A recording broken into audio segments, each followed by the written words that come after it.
Good evening, ladies and gentlemen. Thank you so much for joining us for tonight's edition of HR Mentorship Learning Series. My name is Oluyemi Adeosun. Tonight, we'll be looking at the topic HR at the Table, Building Leadership Capacity. And our facilitator for tonight is a first-time presenter on this prestigious platform. I'm tempted to say, can somebody shout hallelujah? Because finally, she's here.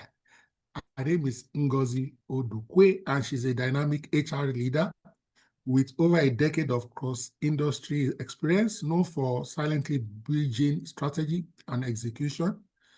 Ngozi has led bold HR innovations, championed inclusive, high-performing cultures, and has pleasant disposition. I can testify. She has some degrees and certifications to her credit. In no particular order, she is a alumnus of Lagos Business School. She participated in the prestigious senior management program. She is also a senior professional in Human Resource International, HRCI certified, SPHRI. She is QTS certified, TRCS certified, Prince2 certified. She also has a diploma in data science. She has a master's in educational administration and planning. She has a master's in environmental management. She has a PGD in education, and she has her first degree in pure and industrial chemistry. Those of you that say I like book, I hope you don't see the person I took it from. Ngozi brings fresh insights and real-world impact to every conversation. Interestingly, ladies and gentlemen, well, this one is especially for the guys. She is a wife, so look away, and a mother of four. She doesn't look it, and currently the HR manager of Business Travel Management Limited, a travel management company with operations in Nigeria, Ghana, Angola, and the United Arab Emirates. I'm also proud to say I am their customer, our customer. Ladies and gentlemen, speaking to us today, tonight, this evening, on the topic HR at the Table, Building Leadership Capacities. Let's welcome, celebrate, appreciate Ngozi Odukwe. You have the floor, my sister. Thank you so much, Dr. Oluyemi. I am very, very excited to be here. So good morning, good afternoon, good evening, everyone, depending on which side of the world you are joining from. And welcome to today's webinar. The topic is HR at the Table, Building Leadership Capacity. I'd like to also say thank you to the stakeholders of HR Mentorship Group for the privilege granted today. My name is Ngozi Odukwe, as introduced. I'm the HR manager of Business Travel Management Limited. We have presence in Nigeria, Ghana, Angola, and UAE. We do everything travel. Prior to this, I was the head of career services and alumni relations at Rome Business School, Nigeria.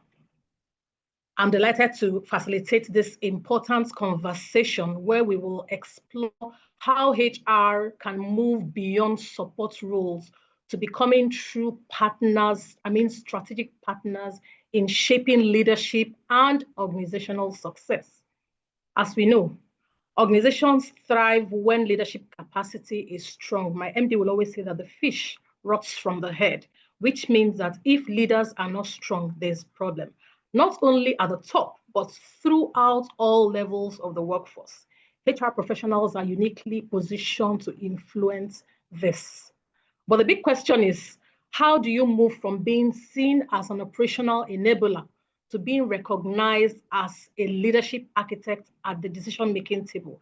And that's what we're discussing today. People always ask the question, how do I get recognized? How do I make it to the decision table? And when I get there, what am I supposed to be doing? Don't worry, we're here to talk about it. Our topic remains building leadership capacity. So let's dive right in. Please, I can see we're about 24 in the room.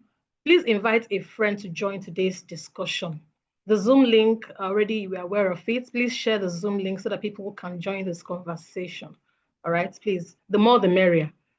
Okay, so let's move to our first activity, HR at the table. We all want to get a seat at the table. Please, this discussion is also for mid-level professionals, people who aim to be at the table, and people who are already decision makers, or even entry-level officers, or maybe you're just starting out your career. What do I do? How do I make my way to the top? This discussion is for every single person. So, if given the amazing opportunity at the table, what value should leaders offer? I see it a lot of times when people are made to be maybe one day governor of a state, one day senior prefect of the school, and then they act as though they were the governors of the state. But this is not the one day thing. It is a long-term position where people are given the opportunity at the table. If you have the opportunity, or for people who desire to have this opportunity, what skill sets should they offer? I'm looking at the charts for your contribution, please. I'm looking at the chart for your contribution. What skill sets are we looking at? What characteristics should people at the table show us when they get there? Somebody said hallelujah. Okay. What characteristics should people? Business acumen, okay. That's pleasant, by Stella. Etini said emotional intelligence. Chime said good communication skills, awesome. Okay. Empathy, beautiful, empathy. Leaders should be empathetic. Ability to engage all participants. Okay, awesome. Critical thinking, stakeholder management. Okay, tenacity, resilience, and people management. Okay, yes, yes. So we can see all these and more are what we desire for people who should sit at the table. That means indirectly we're talking to ourselves. These are the skill sets we desire when we get a seat at the table.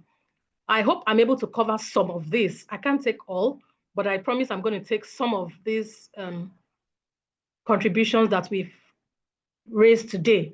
So by the end of our discussion today, we should discuss 5 of these skill sets. Number 1, competence. Number 2, compliance. Number 3, communication and collaboration. Number 4, contemporary issues and skills. And number 5, continuous learning.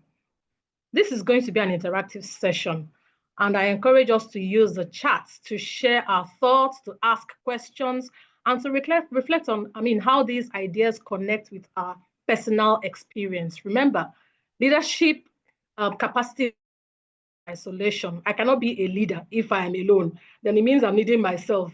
I'm a one-man squad. No, we are talking about leaders who work, who build people, leaders who have been built by people and who are also building people.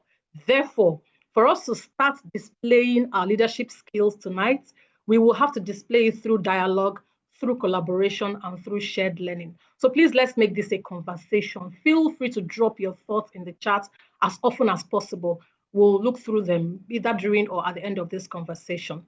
So let's move into our first discussion. The first thing we're going to talk about is competence. Competence. We keep talking about this person is incompetent. This person is not competent. Oh, I think she's competent. Oh, no, this one is not competent. When we talk of competence, what exactly do we mean? What comes to mind? How would you define a person who is competent? What exactly is competence? I'm looking at the chat again. What exactly is competence? Okay, Stella said inclusiveness. Okay, thank you. Accountability. Okay. What exactly is competence? Who can help me out here? What is competence? In a layman's language, just in a very simple way. What is competence? What is competence? You can type it. Ability to deliver to expectations. Awesome. That's by Linda Okeke. Thank you, Linda. Ability to deliver on the job. Beautiful. So if someone now narrated it to the context, ability to solve problems, knowledge of the role, expertise, efficiency, skills, knowledge, ability, effectiveness, efficiency. Thank you, Florence. Nkem said knowledge, skills, and attitude required to play. Nkem looks like a professional. I think I know you. Capacity to deliver to solutions. Okay, capability. Knowing what to do, awesome, when to do, and how to do. Competency. Okay, somebody said, what is competence? And then she said it's competency. I remember my secondary school chemistry teacher was teaching us, what was that topic again? we're treating a topic when water flows downhill. And then he was trying to describe the topic. And then just like what somebody did now, competency. Okay, proficiency, highly skilled on the job, awesome. Ability to deliver as expected, expertise, thank you, thank you, thank you, thank you, thank you for your contribution. All these define competence. And just like somebody mentioned, it is skills, knowledge, and ability tailored to the very role you were called to do. So imagine if somebody is a very good mechanic, like roadside mechanic, or let me use a vulcanizer, very good can work on your, whether it is bicycle tire, whether it's your motorcycle tire, whether it is barrow tire, whether it is your vehicle tire, and then you bring him into a company and make him the head of engineering departments. For goodness sake, this person is very competent in vulcanizing work, but might not be competent enough to manage a head of engineering role. So as somebody put in the chat, it is the knowledge, skill, and ability required to deliver on a particular job. So leadership competence is the combination of skills, knowledge, behaviors, and traits that enable individuals to effectively lead and manage others within an organization. For most job interviews that we ask candidates, what are they bringing to the table? I hear them saying things like, oh, I'm very passionate, I'm bringing my passion, I can do it all. I hear people saying, I love your industry.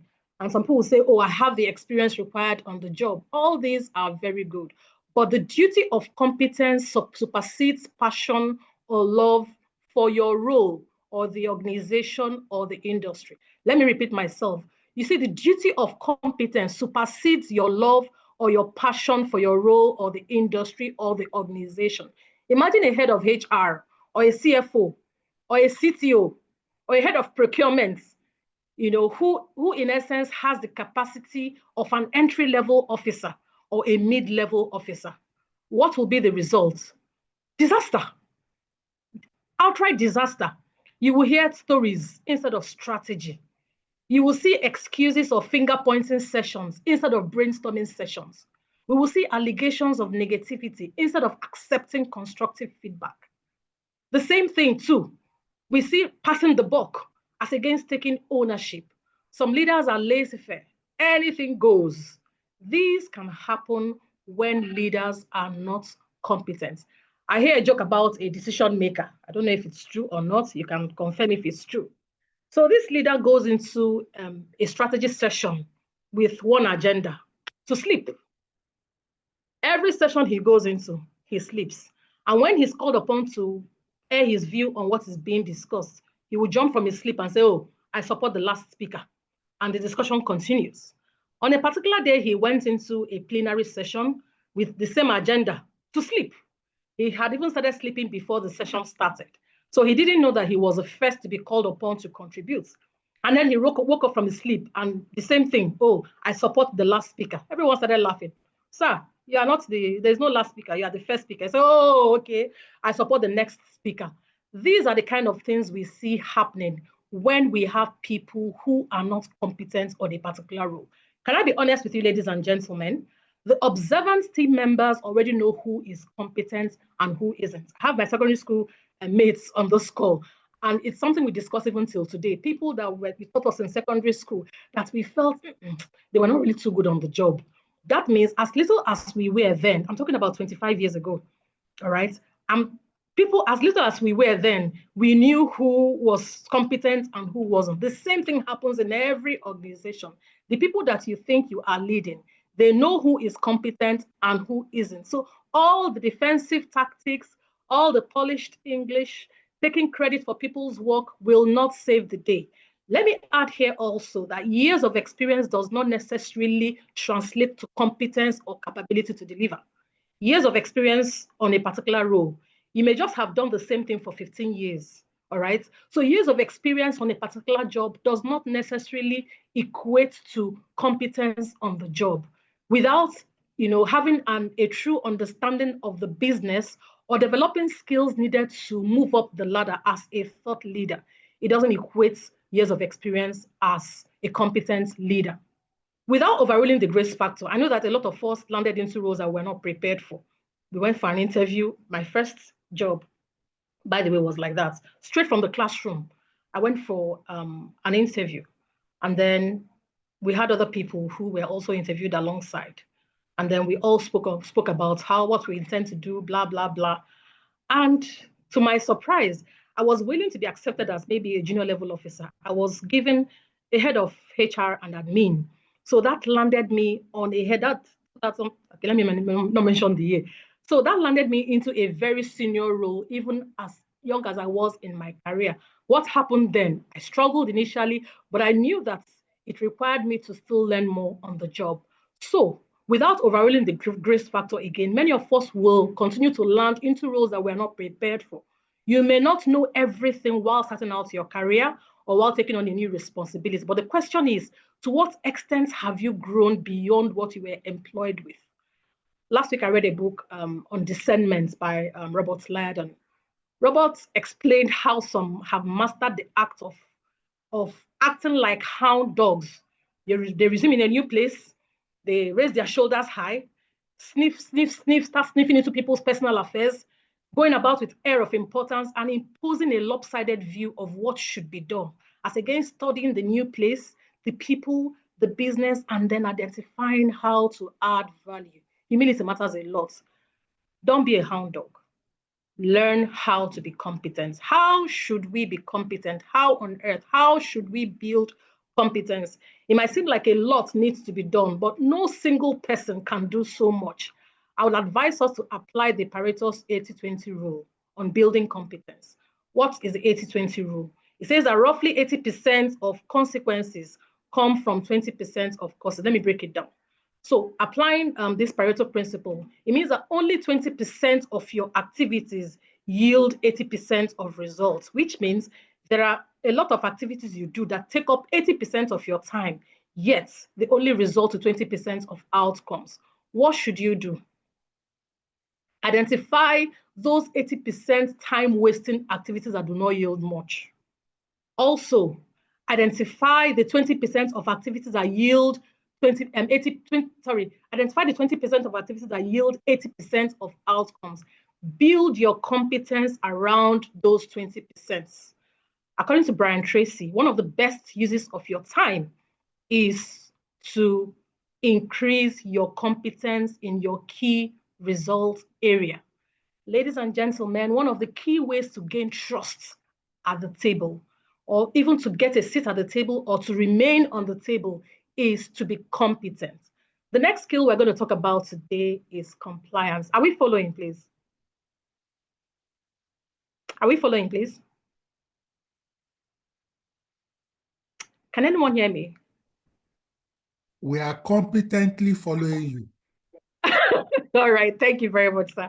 All right, okay, so I've built my confidence again. Okay, so the next skill set we're going to talk about is, sorry, please, I'm trying to change my screen. Okay, compliance. Compliance. And compliance in a layman's language is just the act of obeying a law or a rule. Or maybe saying, doing what you are told to do or what is expected of you. That is compliance. I'm complying with something. Compliance does not act in a vacuum. There's something. I'm supposed to sit down, I'm sitting down. Okay, I'm supposed to stand up, I'm standing up. Doctor said share screen, I shared screen. Doctor said raise your voice, I raised my voice. Doctor said sit down, I sat down. That is compliance. In the workspace, how does compliance come in? I look at it from two perspectives. One, internal compliance. Internal compliance has to do with your procedures, your policies, your standard, your core values. How are you aligning yourself to be an ambassador of the business? Doctor will always say something. Don't come in from Deeper Life and you want to change the company to Christ Embassy. No, it doesn't work. What you meant on the ground is what you do. The the owner of Set Edge will always say that when they enter a place and then they started clapping, they do praise and worship every day. You cannot come in and say, no, no, no, no, we have to change this thing. No, we have to change it. That's not how it works. No, they start speaking. No, no, no, no, no. That is what we met on ground. You comply, full stop. Don't try to change it. All these are ways we comply with internal processes by being a good ambassador of the place that we are working with. You don't come in and start changing things or start confusing yourself. Compliance, internal compliance means what is the policy saying? What is the handbook saying? What is the SOP saying? What is the company saying? You just comply with what you met. Another way I want to look at compliance is from the perspective of industry regulators. Example, we talk with Lagos State, we look at the LIRS, we look at FIRS, or depending on your industry. For my industry, travel, you have to comply with IATA. There's nothing like you must comply with IATA regulations. All right, for travel, you talk about NCAA. For education, you talk about NUC, JAMB, all these are regulators. Okay, so let me ask you, who are your regulators? Let's even know how much do we know about our regulators? How well do you know your regulators? I know that for oil and gas, you have DPR, we have SEC. So if you know your regulators, let me see it in the chat. There's the International Labour Organization for HR practitioners. There's PCI-DSS for people who utilize CAD. There's GDPR. Our sister Ajoke anchored a session on data protection. She talked a lot about this GDPR. There's the ISO. I want to see those who know their regulators. Who is? Oh, somebody said NICOM. Okay, NICOM. What's that? What industry is that? Okay, NAFDAC. Awesome. Yes, Insurance. yes. Okay, insurance also. NAFDAC. Okay, that means I look at a production. SON, NAFDAC. Okay, it's like we have a lot of manufacturing companies here. PCN. Okay, that's Pharmaceutical Council of Nigeria. Oh, okay. I see my colleague IATA. We're in the same industry. Travel. NERC. I believe this is electricity. Yes, NERC is electricity. Okay, thank you. It means that we are already compliant because we know if the employee handbook has policies but doesn't allow. Okay, we'll come to the Q&A session. Please, let's keep our questions. We'll address those questions. I'm glad to know that we are all aware of our regulatory bodies. One thing is to know the regulatory bodies. Another one is to align. Are we aligning? That takes us to how to build compliance as leaders. How do we build compliance as leaders? So the Association of Governance, Risk, and Compliance gave 5 ways to build compliance skills. Number 1, cultivate a culture of compliance. What does that mean? By embedding compliance into your day-to-day activities. Culture is the people's way of life, which means in people's KPI, compliance is laced around it. In the day-to-day activities of the company, compliance is laced around it. In your personal day-to-day goals, are you compliant, or you do certain things after all, nobody is watching me? You have to make it a culture, cultivate a culture of compliance. Keep doing it until it becomes a part of you. Number 2 way to build compliance is to navigate complexity with clarity. As leaders, we fall into the trap of saying things and assuming that everyone understands it. Until you ask your team member, please, what do you understand by this, our vision? You'll be surprised. What do you understand by this, our mission statement? You'll be surprised at their feedback, which means a lot of these things are vague. We need to approach complexity with clarity. Let it be clear to everyone. You model ethics and reinforce it through training. Another way to build, to be compliant or to build compliance as a leader is to build collaborative partnerships. Build collaborative partnerships. The key word here is collaborate. It's not to fight. It's not to evade. Some of us can fight compliance. The regulators, we know how to fight them. The aim here is not to fight. We do not achieve much when we fight the regulators. The aim is to collaborate, not to fight or evade. How do you collaborate with your internal and external stakeholders to ensure integrated risk management, to ensure adherence to the regulatory requirements? Number 4 way to build compliance is to embrace continuous improvements every single day. Aim at improving things, the way you do things. Keep aiming at improving the way you do. It could just be one very small area that you need to improve on. All right. Keep aiming at improving how you comply.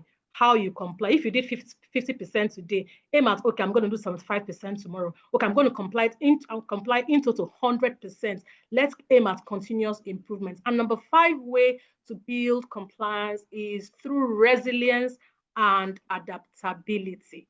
So we have discussed competence, we have discussed compliance. The next skill we're going to talk about today is communication. Okay, let me change my screen. Why does it keep hanging when I want to change it? Okay, communication. The what, the why, the how of communication. Let me leave the definition of communication to the professionals. I know that there are English majors in the house who would want to correct me. I'm not going that route tonight, thank you. I want to talk about what we should communicate, why we should communicate, and how we should communicate. So the what and why. We should communicate the vision of the company. I mentioned earlier, some of these things are vague. They are very, very vague. I'm sure some business owners, if you ask them for the definition of the mission, the vision statement of the mission, you'll be surprised that the literal meaning is actually not what they had in mind when they were coming up with the vision of the company. So you need to understand how to communicate. You need to communicate the vision. You need to first of all understand the vision and then communicate the vision, the strategy, the goals, the targets of the business. Do your team members know the target for Q3? Do they know what the company aims at achieving in 2025? Do you even have a maybe 1 year, 2 year, 3 year business plan, what you intend to achieve? Are you all moving in the same direction? The reason why people are not following you is not because they don't want to follow you. I don't think anyone wakes up today and say that, oh, I'm not going to answer this man or this woman anymore. It is because they do not really understand the direction. And how do you understand the direction? It's not by pulling people like zombies. You need to communicate ahead. This is where we are heading, and people would definitely align. Communication is very, very important as leaders. We must first of all understand the business and we must communicate same. You can say it daily, say it at every occasion, keep communicating. Some people don't get it. You say it in 7 different ways. You can say it by writing it down on paper. You can say it during your town hall meeting. You can say it during your weekly meeting. You can say it at your annual session. You can say it in your Thanksgiving service. You can put it down, write it down. Let people don't even read, but at least write it, let people see it. Let it be visibly displayed somewhere in the office where people can see it. We need to master the act of communicating, not just the way that we understand, but the way that people that we are leading would understand what we are communicating. Leaders also need to master the how of communicating. How should leaders communicate when they get a seat at the table? We are better off when we speak as thought leaders. What do I mean by that? Data-driven, professional, not using jargons, but you can use your industry lingo, but not jargons. I'm sure you understand what I'm talking about. Some people can speak for 5 minutes, yet they've not said anything. They're just talking, but you've not got anything. Corporate jargon, or they use fillers, you understand. So that's something. You do something I was talking about. So there's something that came from somewhere, and that person I told you about, they've spoken for 5 minutes, yet nothing has entered. You don't understand what the person is talking about. Do you get me? So I was trying to, so you understand all of that. You need to master the how of communication when you get a seat at the table. You don't come to the table and speak as if you're in a beer parlor, or as if you're talking in your general, when you're in the kitchen eating, the way you speak at the kitchen, the way you crack jokes and all of that. You need to master the act of communicating when you get a seat at the table. Another aspect of communication is stakeholder engagement. To engage your stakeholders, you need to know your key stakeholders and their level of influence. Know your stakeholder and their level of influence. I'll give us a task. I may not talk about it tonight. Learn about the stakeholder grid. What is stakeholder grid talking about? It's talking about who you must consult, who you must inform, who you can maybe carry along, who really does not have much influence in the organization, and those ones who actually have much influence in the organization, and how to go about communicating with them. That's about the stakeholder grid. Please learn more about it. So without a clear understanding of how to manage your key stakeholders, you will step on toes. My brothers, my sisters, know your key stakeholders, know who you must consult, Know who you must inform to avoid landing yourself into trouble. I've seen people who have stepped on toes or who have lost great opportunities for their business because they did not give honor to whom honor is due. They did not know who their key stakeholders are. Are we learning? Are we together, please? Are we together, please? Yes, please. Thank you very much, sir. Thank you. So side-by-side communication, thank you. Side-by-side communication is collaboration. We've talked about this before. We'll talk about it again. And I mean, by collaboration, I mean understanding the business and aligning the people, aligning your process with the business direction. A lot of times, what people define as chaotic work organization or inconsiderate leadership is actually lack of understanding about the business, the priority, and then inability to align with the new direction. Maybe this year, the company's target is CSR. That means they are looking for key areas where they will do their CSR. You are thinking profits. You are saying, why are they spending money? Why are they spending these things? They need to save the money. You are missing it. If you do not understand or collaborate with the business direction, you will miss it. Or maybe the company has changed focus. Last year was CSR. This year is profits. Everything profit. Everything to maintain, to conserve, to manage costs, to save whatever it is. And then you are thinking of CSR. You are missing it. So my advice is always to collaborate, understand what is happening within your business and collaborate. A lot of times I said when people talk about chaotic or a place that is toxic or people who are inconsiderate or people who don't listen to them, it is just lack of understanding. Let us begin to understand and align with the new direction. Rather than fighting new ideas, ask questions. Ask questions. Who should be asking the question? It is you. That's why you're there. That's why you're the leader, or you're hoping to be, occupy that leadership role. It is important to ask, even if you're not informed. Some people have this belief that they must be told. If you don't tell me, then it means you don't want me to know. No. If you're in an organization and you intend to grow in that organization, it is important you ask questions. I said, who should be asking the question? It is you. Ask questions like, how may I come in with a new plan? I hear that you want to do CSR this year. How may I come in? Do I need to employ particular people to help us here?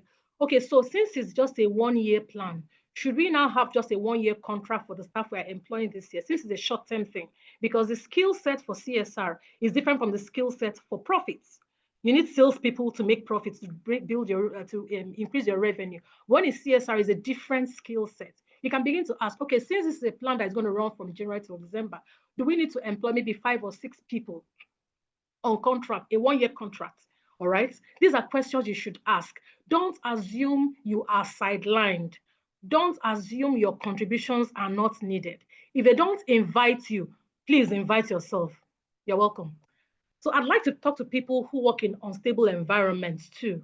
What do I mean by unstable environments? Where plans can change daily, weekly, monthly. You started out something last week. This week, another strategy session. Plans have changed. The next month, another strategy session. Plans have changed. I understand. I understand completely. Every entrepreneur applies a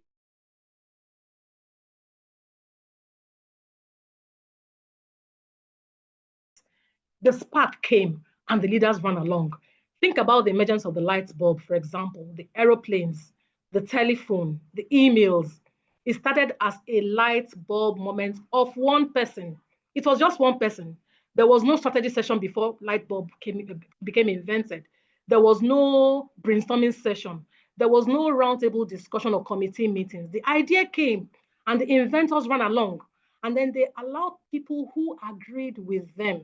I repeat, they allowed people who agreed with them to run along with the new idea. The reason why some people or some business owners sideline certain leaders is because those leaders always condemn or fight new ideas. Are you one of them? Those people always want to prove that the idea is dead on arrival. This idea cannot work, sir. So I've tried it in my previous company, it did not work. No, no, you don't fight new inventions. At that point, it's a light bulb. It's a light bulb. Somebody said impromptu ideas of fire brigade. Yes, it happens. What should we do if you're in that kind of environment? Never underestimate the power of intuition.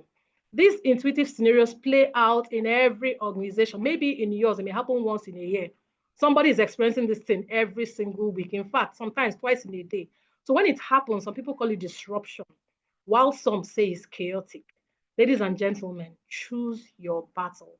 Align with the change or whatever the intuitive scenario might seem to be. Don't fight it. Don't oppose it. Ask questions. How can I come in? Bring your chair. Own it with your full chest. Rather than fighting, channel your energy towards building that new thing. The idea might fail. Suck it up and move on. Or the idea might succeed. Again, congratulations. You have learned one lesson. Further on communication, I'd like to deal with something else too, which is how do we deal with a difficult boss? I hear that often. My boss is difficult. I think everyone feels their boss is difficult. Everybody. You always think that, okay, what makes you think the person is difficult? Difficult people don't wake up to say, yes, today I'm going to make myself very difficult. Today I'm going to be unapproachable. When I see this, my team member, I'm going to frown and shout and stamp my feet. No. Difficult people don't know that they are difficult. I'm not sure anyone, or well, let me use, not everyone intentionally wakes up and decides to be mean, to be grumpy, to be aggressive, or to be a terror to others. What's my advice? Identify the best time to start a conversation. You can again start with questions. I love questions. Questions work a lot for me. Maybe that's why I'm saying use questions. You can start with seeking advice. Oh, please, what is your idea of a most efficient inventory officer? What is your definition of the best account officer they can ever have in this company? Or what is your definition of the best HR manager, HR officer, HR this, HR executive in this company? The person will definitely speak. Oh, yes, I want the HR manager or I want the inventory officer to be this, to be this, to be this. Take notes. Yes, take notes. After the advice, implement it. When you implement, go back and say, oh, you're a good leader. Do you know I did this and this is the result I got? When you give that feedback, the person now knows that, okay, I think I have a mentee here. Or it means when I tell this person, the person applies it. You keep asking those questions and you keep implementing. It's only a matter of time. You'll be able to tell your boss the way he or she can also adjust. We say that communication is incomplete without feedback. So let's look at feedback in communication. Not everyone is comfortable giving feedback to leaders. Somebody, I saw a post on LinkedIn today. The guy said it's lonely at the top. And I'm like, okay. And when it's lonely at the top, people tend not to give you feedback on your areas of weakness, especially when you're at the top. Certain people want to be sycophants. Some people want to tell you, oh, everything is fine. No, sir, there's no problem. Everything is fine. And it's a problem for leaders because you may never know how well you are doing or how terrible you are faring on the job. So on this, I would like to give us two examples of how you can elicit feedback from people, whether they like it or not, they will share feedback.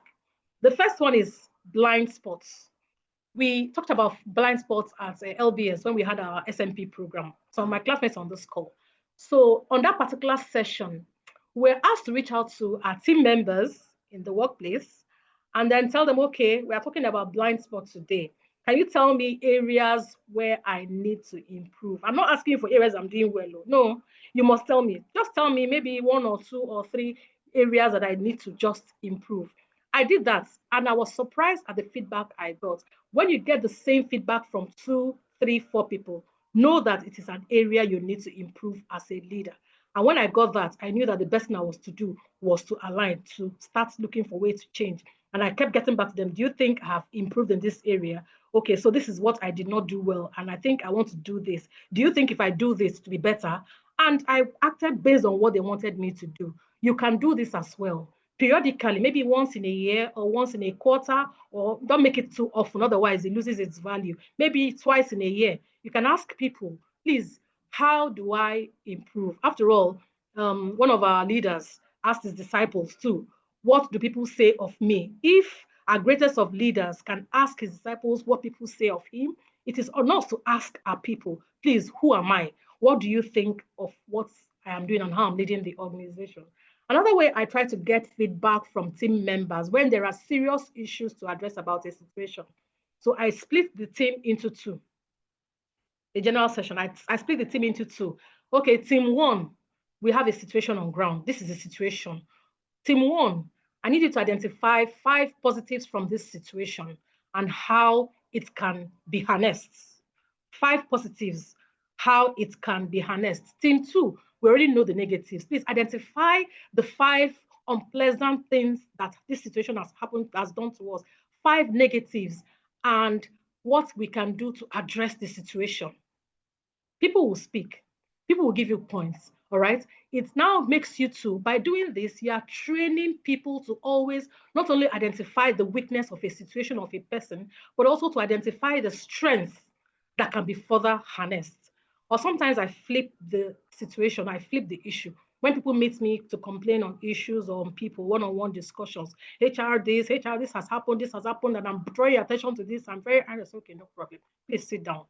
Thank you for drawing my attention to this problem. I understand you. It's very annoying. I can understand. Be the HR. Please, what do you advise me?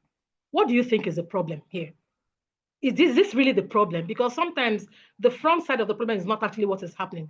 Why do you think this problem came up? Why do you think this person is behaving this way? What have you done? Is there something that might be leading to this person behaving like this towards you? What do you think is the problem? Can it be overlooked? Do you think it can be overlooked? If this is this person, this is how this person behaves, or this is how this situation has been, can it be overlooked? Okay, let's address it. How are we going to address it? What will it cost us? What options do we have? By doing this, you're getting people involved in not just escalating matters to you for escalation's sake, but also to be partners in providing solutions to these problems. Train people. You are not a leader until you have people who are following. Otherwise, you're taking a walk. You are not a leader if you have not trained people to solve problems. They will always bring a problem to you. You should always train people to learn how to identify the positives and the negatives of a situation, and then to even help to solve the problem in your absence. Over time, people will now begin to say, yes, HR, see what happened though. We had this issue and it was addressed. Don't worry, I've learned from you. That is a good way to mentor people. All right. Another way on communication, watch out for non-verbal cues. Okay, yes, we've not talked about non-verbal cues. What are those non-verbal cues? Non-verbal communication. Leaders must learn to read the room, know when to speak and when to keep still. It doesn't matter how you are motivated, you are encouraged, you want to speak, Look out for the silent cues. Look out for facial expression, body posture, gestures. There are people that when they're in the room, they must talk. They just talk for their voices to be heard, not because they are really contributing to what is being discussed. Learn to read the room. If you want a seat at the table, learn to read the room. Watch out for non-verbal cues. Know when to be still, no matter how important or how great you think your suggestion might be. Also, know when to speak up, even when the room is hot and tense. Know how to diplomatically approach the issue and speak up to douse a tense situation. Are we learning, please? Are we learning, please? I hope I'm stable enough.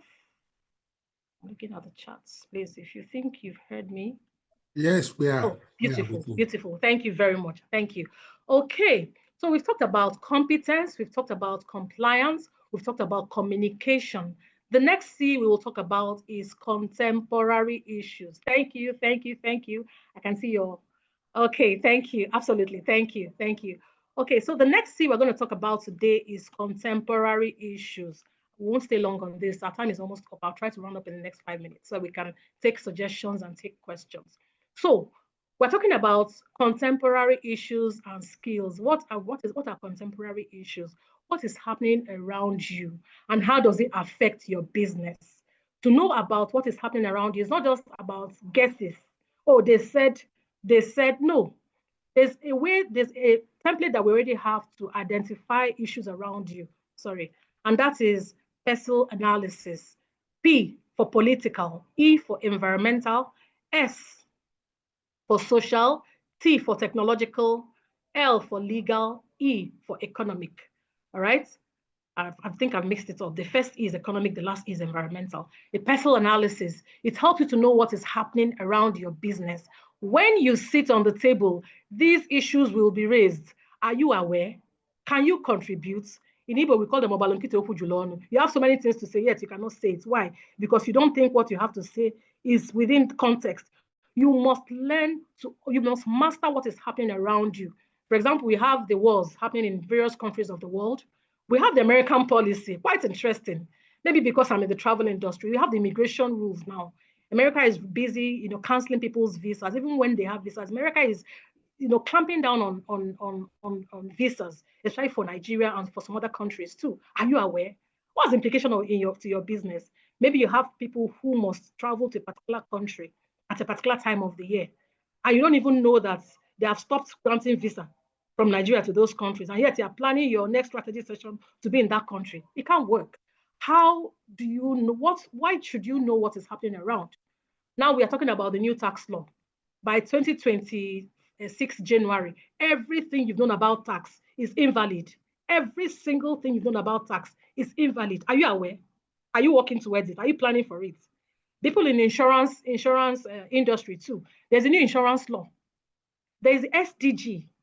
Everyone is talking sustainability, sustainability, sustainability. When partners come into your business, what they want to know is, what are your sustainability plans? Are you aware of this? You want to partner with somebody or with another business. You don't know how partnership or how sustainability can work for your business. You need to be aware of all these things. AI, AI, AI, AI, tech, tech, tech. We hear it every day. We think it's only ChatGPT. ChatGPT is not the only tech thing happening. We think it's only AI. Well, there's so many aspects to AI. Do we need to know what is happening around us? How does PESTLE apply to your business? What applies to my business in travel might not be the same that will apply to your business in production or in healthcare. Different things are happening to different industries. You must know what is happening. And what still, the world is viewed as a global village. It's not as true as it is now. It is truer now than it has ever been. And it has impacts on work. Therefore, what do we need this analysis for? When you know all these, yes, there are threats, but we say that we understand the threats so that we can see the opportunities in the threats. You must always leverage the opportunities that these threats have provided. A lot of companies are cashing out because of all these threats. How is your company going to be better? What are the opportunities that are bound even with these issues or with these contemporary issues? And how is your company going to benefit from it? Or do you fall hook, line, and sinker into it and then start paying fines afterwards? You must know what is happening around you, around that will affect your organization. And then you must be able to contribute at the table. This is what is happening. Ladies and gentlemen, we need to work hard to ensure that this doesn't get to us. The time to start is now. Are you prepared to move with the new wave? To what extent are you preparing yourself or the company to be relevant? A lot of these things will eat up a lot of businesses. Don't allow your business to be one of those that will go under because of one of these things that I've mentioned here. Do yourself a favor. Try to find out what is happening within your industry and around your organization so you can contribute actively. At the next strategy session, have something to say, all right?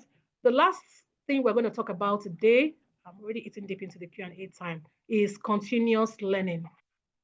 When we stop learning as individuals, we start dying. When we stop learning as individuals, we start dying. We say that preparation, when it meets opportunity, we call it coincidence. Okay, if coincidence is going to happen to any one of us today, amen, hallelujah. Are we going to grab with our two hands or we are not well equipped? If, for example, just like it was announced last week that there's a new CEO for Access Bank, all right? And then if it were you, there's a new CEO for your company, and that person is Etienne Akpabio or Helen Ojero. Are you ready to embrace that role with your two hands? Are you equipped? Do you think we are equipped? So I'm going to give us a task. Do yourself a favor, grab an additional certification before the end of this year. I know you have everything. You have a master's, you have PhD, you have, yes. Learning never ends. I said, when you stop learning, you start dying. So please don't allow your brain to be upset, to start, getting tired. You need to encourage your brain to think and to learn by looking for something to study. So please, before the end of the year, I'd like to encourage us to look for something an additional certification to learn. Again, it doesn't have to be a paid program. There's so many free to paid courses. You could get them on Reed, you could get them on Allison, Udemy, Utiva, LinkedIn Learning, Coursera, or even business schools. Are just so many ways to brace this challenge. Get an additional certificate. And please, when you do that, tag me on LinkedIn.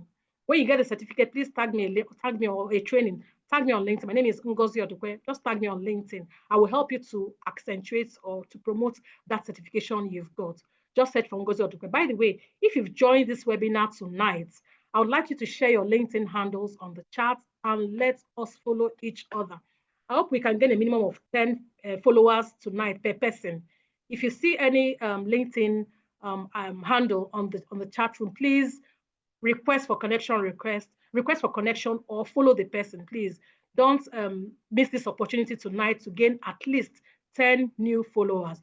And if you haven't been active on LinkedIn, tonight is an opportunity for you to go and spend some minutes to remove the cobwebs. Go and cobweb your LinkedIn, my brother, my sister. Add more people to your digital profile. It is good as a leader that when people search for you online, they see the quality and the quantity. They see the quantity, they see your followers. That is also what gives you a boost as a leader. Please, it's an opportunity to add to your connection request tonight. I'm not seeing your LinkedIn handles. Please drop your LinkedIn handle and please let's begin to follow each other on LinkedIn. Lastly, any leader that wants to sit at the table must be equipped with problem-solving skills.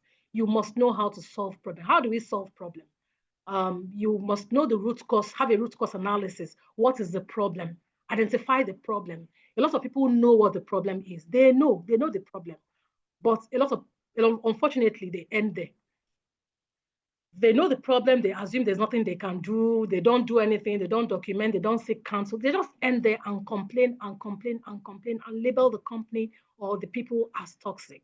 Only a few go beyond this identification level. What should we do? How do we implement? What are the solutions we have? What is the best solution to adopt? How do we evaluate? How do we even know that this problem is solved? What are the things to look out for to know that the problem is solved?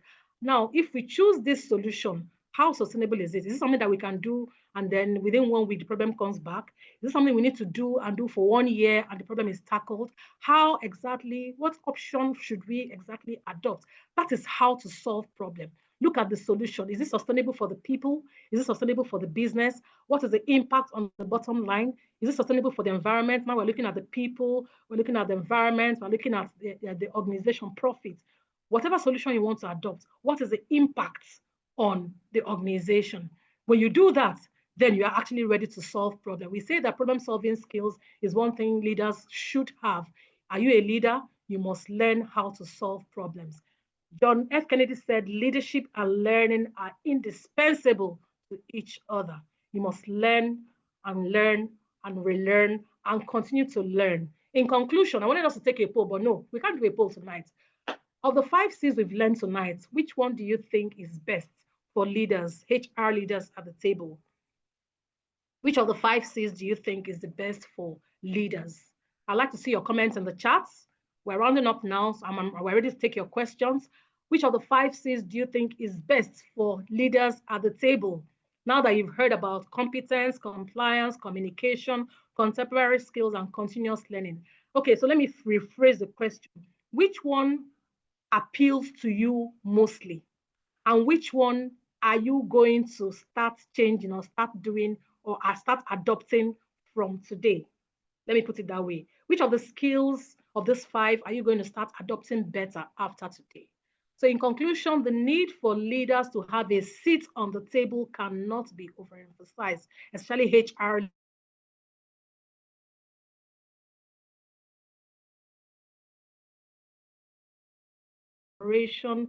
through contemporary skills and continuous learning and more.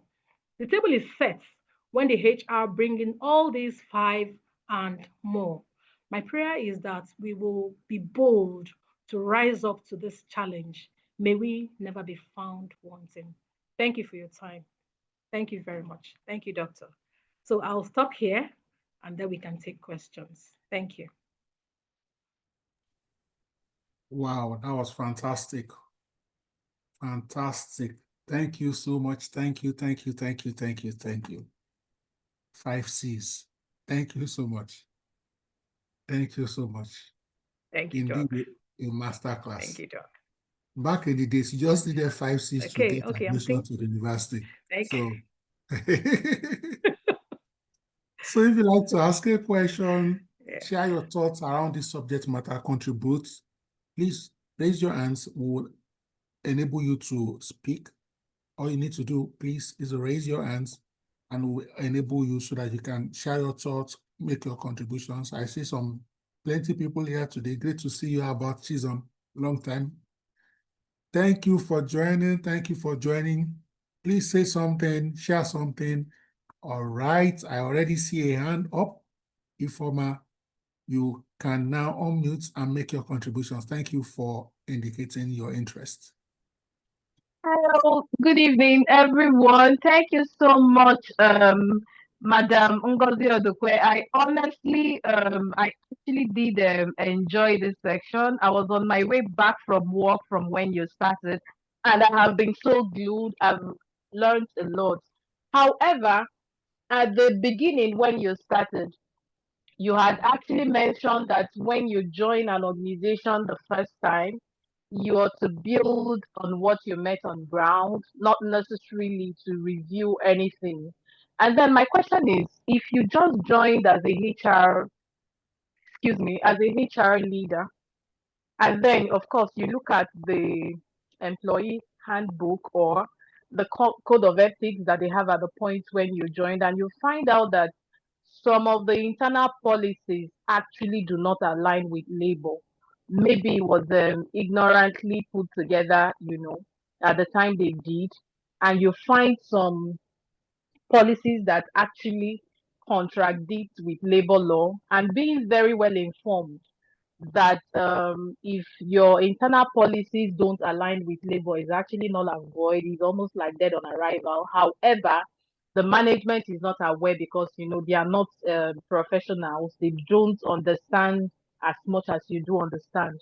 So are you supposed to run on that? How do you manage it seamlessly so it doesn't look like you're coming in, you're trying to like condemn the things you meet on ground? How would you advise that you manage that situation and you make sure that it's changed so that the organization is not exposed to litigation of any kind? Thank you.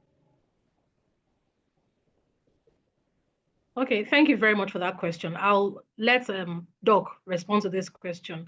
And I'm looking at the comments, the participants, please, if you have if you can respond to this, please feel free to unmute and speak.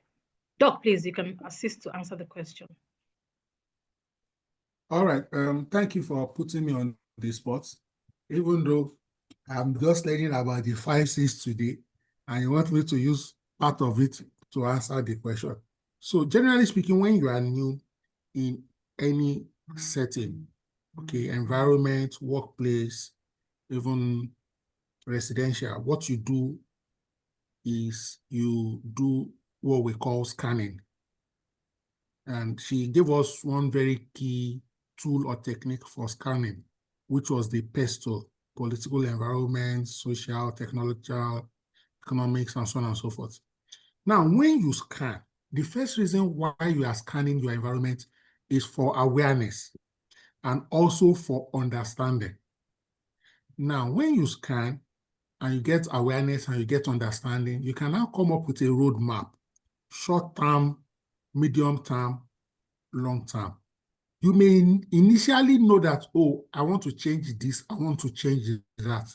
But you also need to remember what Stephen Covey said in his book, 7 Habits of Highly Effective People, which rings true even today and in most organizations. Seek first to understand before you are understood. What does it mean to seek first to understand? Initially and immediately you get to a place, whether you are coming fresh from school or from another organization, you will see things that will, on face value, appear to be wrong, inappropriate. Of course, you take a note of them, then you engage with relevant stakeholders, especially people who have institutional and historical information and say, oh, I noticed this. Please, can you tell me or give me a background to this? Or you have so policy. Can you explain why? The reason is, if they tell you the reason, you may say, oh, okay, this is the problem you are trying to solve. You will now say, this is a better approach to solve that problem. So you first show them an alternative way to solve the problem and say, so if we agree to this approach, we can now cancel, abolish, redraft, eliminate whatever the previous issues are. Because it's not really good that you just go somewhere and you start to rubbishing their legacy or their history. I also like to say this. As you are looking for things to change, modify, upgrade, update, also look for how to add quick, immediate value to the organization. The easiest way, how can you help them make money? How can you help them save cost? If quickly you hit the ground running in the first weeks, months, you're able to say, oh, we can increase revenue this way, we can reduce costs this way. However, we need to change this policy. You are better able to sell your ideas and your policy change. I hope I'm making some sense. So you should have some tolerance level and threshold that I want to change this, but not everything that you want to change immediately. You buy time, add value, bring money to the organization, save costs for the organization. When you now say, let's change this, you've built credibility, you've put a strong foot forward, they can see what you can do, and they know that it's not just you want to, so to speak, give employees a softer life, or you want to promote indiscipline, or you want to pander to the labor law. I hope I've made sense. I have said that yes, Absolutely, you Doc. change those Absolutely, laws, Doc. You but nailed it. do something quickly so that it won't just be, what's the first thing Yes. she's doing? She's modifying our employee handbook. First of all, give them something from a commercial perspective. Then you begin to add value from policy and software use. Thank you, Madam Moderator, for giving me the floor. Yes, thank you so much. Let me add to this as well. I love that Doctor has actually taken, you first of all need to define yourself. When you come in, define yourself. Are you the rubber stamp? Oh yes, member. They say I should do, I've done. They say I should block people by the gates, I've blocked them. They say I should do this, I've done it. Well, while I'm not canvassing for being totally rebellious within your first few days at work, I'm only asking, just like Doctor has said, do a kind of mapping when you resume. Secondly, you need to define yourself. Not every employer knows the labor law. I hope you know that. There are certain ways that employers have managed their businesses before you joined as a HR. They are coming in to quote labor law, international law. Where have those laws been for the 20 or 25 years they have managed the business? I hear in Anambra State, the governor has approved Iba Boy. Go to somebody in main markets and tell them that labor law said, you ask me, where is labor law? Is labor law the one bringing in the billions in my shop? So while I'm asking that you understand the business, you, as Doctor has said also, start doing something. Maybe it is the handbook. Start enlightening the business owner. Start enlightening people. This is what the handbook says. This is how we must follow it. It's only a matter of time. When you have enlightened people, then you can start imposing what labor law said. No, I'm not even sure that employers love to hear labor law. It's something they don't like to hear, but you can always present the picture. You've asked me to do this, and I think it is okay. We do it. However, there are implications. On one side of it, you can do this, and you are called to court, and they are going to spend money, and at the end, you may even pay that money you don't want to pay. On the other hand, nothing might happen. You might do it, or if you pay the person as against not paying, you've only lost 10 naira as against losing 1 million naira. Always put up your figures in naira and kobo. They love to hear money. If we do this, yes, we've lost 10 naira, but it's better to lose 10 naira than to lose a 1 million naira. I'm sure employers would like to hear if you come from that perspective. Thank you, Ife, for the question. Any more questions? Or you can unmute and ask your question. Thank you. Okay, I'll leave the floor for the host to anchor the Q&A session. Thank you.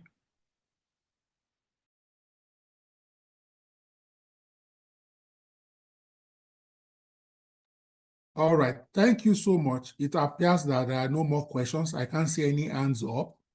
So what we'll do right now is to appreciate our facilitator for tonight. We can all unmute and thank her. Let's hear our voice and gratitude. Thank you. Thank you so much. Thank you so much, you. Madam Thank you so Ngozi. much. We Thank really you, Ngozi. Thank you appreciate it. very Thank much you for That so was much. great. sharing. Thank you so Good much. job, Thank Ngozi. you Thank you very so much, much. man. It Thank was just a Thank wow you so much, experience ma. listening. God bless you. God bless you. Thank you. God bless God you. bless you. Thank you. Amen. Thank you Amen. so much, Amen. Thank you. Madam Thank you. Ngozi, for Thank you. teaching me so much. Thank you so much. I deeply appreciate you. Thank you. Thank you, And bless Thank Ngozi, you you. my very fine much. sis. Thank you Thank so you. much. We can leave the group now. Thank you so much, Dr. Fields, Thank you for so much, inviting me to this session Madam and for allowing Ngozi. me to use this platform. Thank you. Thank you, Doc. Thank you, HR Mentorship. Thank you. Thank you, Madam Ngozi. We appreciate Thank you. you. Thank you. Thank you. Good night, everyone.